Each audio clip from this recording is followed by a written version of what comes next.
the feather in the air. What you guys have to do is only blowing, not using your hands, but blowing the feather. Try to keep the feather in the air longer than the other person.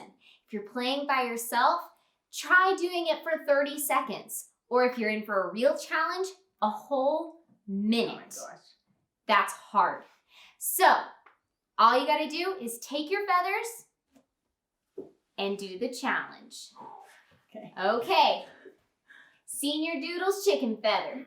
Starting in 3, 2, 1, go!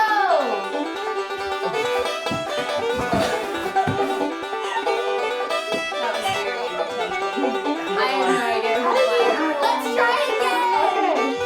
In 3, 2, 1, go!